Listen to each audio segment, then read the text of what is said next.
Gracias, presidente. Lo primero, sumarnos a la felicitación al letrado de la comisión y agradecer también que nos hayan admitido alguna de nuestras enmiendas al Partido Popular. Como decía el senador Navarrete, es una novedad y no estamos acostumbrados, por lo cual, muchas gracias. La idea inicial de esta proposición de ley era revertir los recortes del Gobierno del Partido Popular de los derechos laborales de trabajadores y funcionarios, a cuenta de la excusa de la crisis económica, como se había hecho ya con otros sectores de la Administración. De hecho, ese era el título de la proposición de ley cuando se presentó por parte del Grupo Popular en el Congreso, de reforma parcial del régimen de permisos y licencias, título que al llegar al Senado, curiosamente, ya había desaparecido por el de reforma de la Ley Orgánica del Poder Judicial a secas.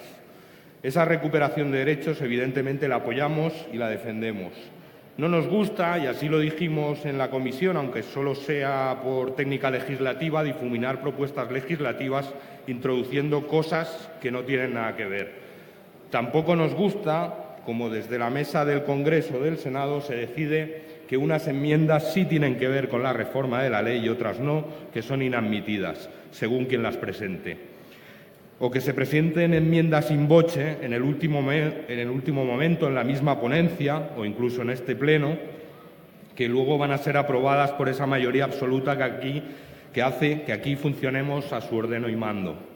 Esta forma de legislar deja mucho que desear, la verdad. También era imprescindible, como se ha hecho con la introducción de una enmienda en el texto de la ponencia, revertir la reforma del artículo 521, pues posiblemente no se midió las consecuencias de la reforma de este artículo que afecta a los centros de destino y que es una reivindicación de prácticamente todo el funcionariado judicial. No se puede hacer una reforma así pasando por encima de la negociación con los representantes sindicales, al ser una sustancial modificación de las condiciones de trabajo. No se podía ratificar una reforma que podía dar lugar a una movilidad forzosa y arbitraria de los funcionarios y que es contraria a la conciliación laboral.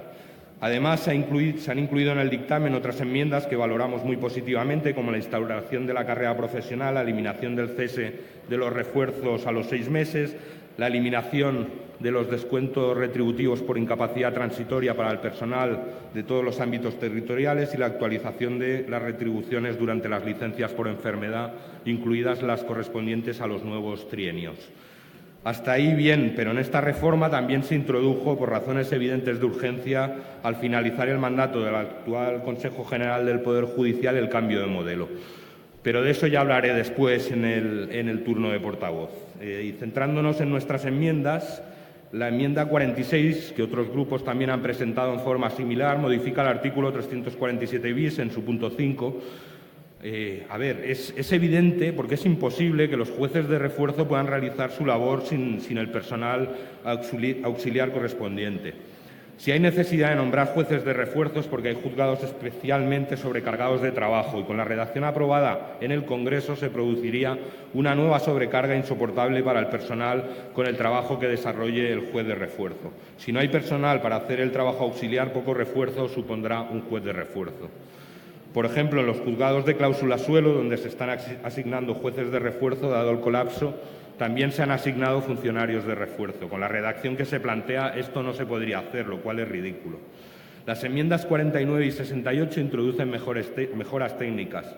Las enmiendas 51 a 53 son relativas a la promoción interna del personal funcionario al servicio de la Administración de Justicia y a fin de revertir las restricciones que se introdujeron en la Ley Orgánica 7/2015 de 21 de julio.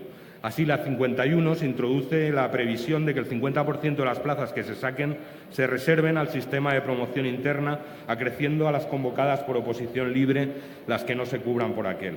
En la 52 se recoge en el apartado 1 la actual denominación del Cuerpo de Letrados de la Administración de Justicia.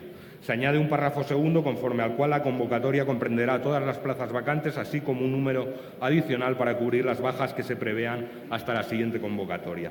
En el apartado 2 se eleva del 30 del texto vigente al 50% el número de plazas reservadas a promoción interna y se suprime la autorización del Ministerio de Hacienda y Administraciones Públicas que establece la norma en vigor para dicha reserva. Además, para el caso de no existir oferta de empleo público, se establece la convocatoria por el Ministerio de un proceso de promoción interna del 50% de las plazas vacantes, mientras que la norma en vigor las limita al 15%.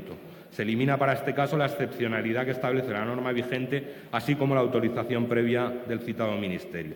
Y en la 53 se añade en el apartado 1 una referencia al acceso desde el cuerpo de facultativos del Instituto Nacional de Toxicología al de médicos forenses o viceversa. Y en el apartado 2 se establece que se reservarán para promoción interna al 50% de las plazas vacantes y se añade un párrafo segundo conforme al cual, de no existir oferta de empleo público, el Ministerio convocará un proceso de promoción interna específico con el 50% de plazas vacantes. Las enmiendas 55 y 56 vienen a reconocer el derecho a la progresión en la carrera profesional horizontal del personal de la Administración de Justicia y, por tanto, también al concepto retributivo aplicable, como ocurre en el resto de administraciones públicas de ámbito estatal, autonómico o local, que sí lo tienen reconocido. Agradecemos que se haya modificado la enmienda relativa al artículo 495, apartado 1, eliminando el añadido de la letra M, porque creemos que redundaba en el derecho a la carrera profesional que ya se reconocía en la letra C de la versión actualmente vigente.